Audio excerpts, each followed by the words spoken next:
Good morning everyone. मी मागच्या व्हिडिओमध्ये सांगितल्याप्रमाणे अगदी बेसिकपासून आपण आज सुरुवात करणार आहेत.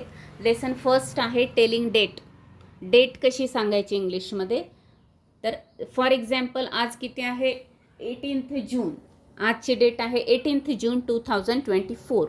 तर आपण लिहितानाही याच पद्धतीने लिहायचे आहे. 18 लिहायचं आणि वरती TH काढायचं आहे. हे TH का, तर हे मी नंतर सांगणार आहे. 18 जून 2024, जसं 3 जानेवारी 2021. या पद्धतीने आपल्याला डेट ह्याच फॉर्मॅट कायम ठेवायचा आहे. डेट लिहायची आहे, मंथ लिहायचा आहे आणि इयर लिहायचं आहे. याच फॉर्मॅटमध्ये आपण सगळ्या डेट्स नेहमी रोजची डेट टाकायला सुरुवात करायची आहे.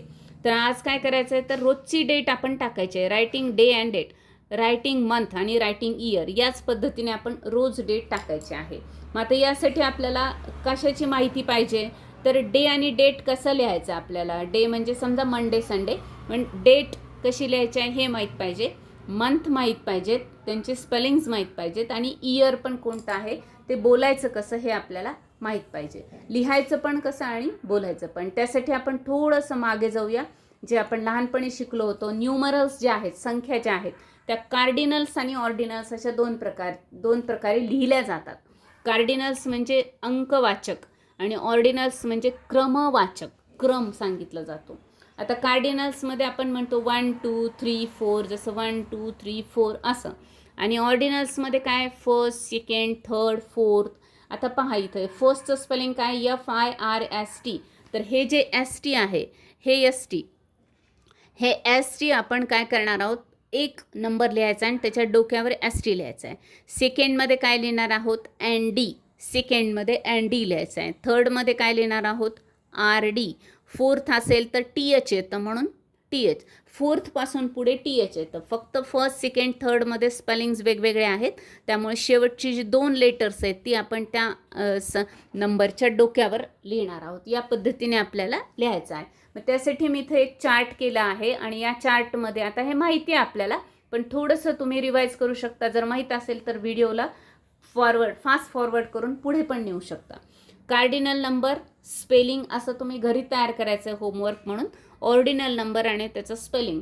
आता हे काय लिहायचं, तर ह्या स्पेलिंगची आपल्याला खरं तर गरज नाही, पण काय एकदा इंग्लिशचं बेसिक आपल्याला यायला हरकत नाही. त्यामुळे आपण हे सगळं लिहायचं आहे. जसं first, second, third. 1 first, 2 second. या पद्धतीने आपण कुठपर्यंत लिहायचं आहे, तर आपण डेट ज्या टाकतो तो 31 पर्यंत टाकतो, म्हणून आपल्याला हे लिहायचं आहे.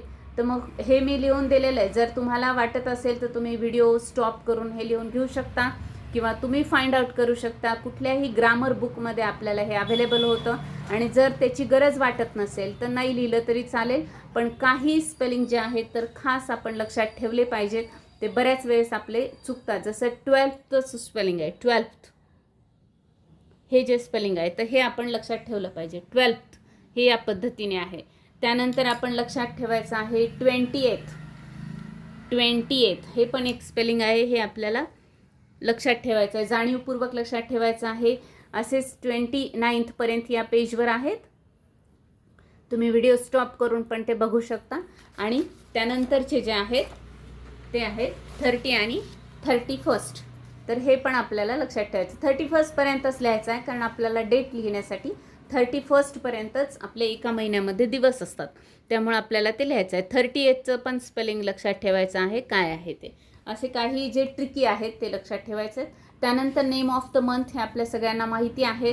त्यामध्ये बऱ्याच वेळेस बोलताना ऑक्टोबर म्हणलं जातं, जसं सप्टेंबर, नोव्हेंबर, तसं ऑक्टोबर असं म्हणलं जातं. तर इथे M नाही आहे, त्यामुळे ऑक्टोबर म्हणायचं आहे.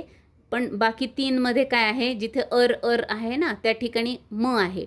सप्टेंबर, नोव्हेंबर, डिसेंबर, पण ऑक्टोबर असं आहे. तर हे माहिती आहेत आपल्याला. स्पेलिंग्स फक्त लक्षात ठेवायचे आहेत आणि बोलताना पण लक्षात ठेवायचं आहे. तर मग आजचा हा एवढाच आपल्याला अभ्यास करायचा आहे. आपण हळूहळू त्यामध्ये पुढे जाणार आहोत. त्यामुळे होमवर्क आहे आजचं, write 50 dates by changing date, month and year. Read it loudly 2 times. आता आपल्याला किती डेट्स लिहायच्या आहेत, तर 50 लिहायच्या आहेत. ह्या डेट लिहिताना आपण काय करायचं आहे, मंथ जो आहे ते सगळ्या मंथचा वापर करायचा आहे. तर 50 लिहायचे म्हणजे मे बी एक मंथ आपण 4-5 वेळेस यूज करू शकतो. त्यानंतर डेट पण चेंज करायच्या. 31पर्यंत झालं की परत वेगळी डेट घ्यायची. आणि इयर तर तुम्ही अगदी मागचं तुमची डेट ऑफ बर्थ पण लिहू शकता, दुसऱ्यांच्या लिहू शकता डेट ऑफ बर्थ, आपल्या फॅमिली मेंबर्स जे आहेत आपले त्यांच्या फ्रेंड्स आणि फॅमिली मेंबर्स यांच्या लिहू शकता. आणि पुढच्या पण डेट लिहू शकता, म्हणजे 2025, 2050 अशा पण डेट्स. अशा सगळ्या मिळून आपल्याला 50 लिहायच्या आहेत. आणि काय करायचं आहे, रीड इट लाऊडली 2 टाइम्स. किती वेळेस वाचायच्यात? मोठ्याने. लाऊडली हे सगळ्यात जास्त महत्त्वाचं आहे हां इंग्लिशमध्ये. लाऊडली ह्या लाऊडली रीड करायच्या आहेत. आणि कोणत्या आवाजात? तर हळूहळू वाचायचं नाही आहे. आपण जसं एक लहान मुलांना, जर आपलं लहान भाऊ बहीण असेल, आपले स्टुडंट असतील, त्यांना आपण शिकवताना कोणत्या आवाजामध्ये शिकवतो त्याच आवाजामध्ये आपण ह्या काय करायच्या आहेत, मोठ्याने वाचायच्या आहेत. तर हा आपला पहिला लेसन होता. अगदी छोटे छोटे व्हिडिओज केलेले आहेत, त्याच्यावर मास्टरी झाली की नेक्स्ट व्हिडिओ. Okay, thank you. भेटूया आपण नेक्स्ट व्हिडिओमध्ये.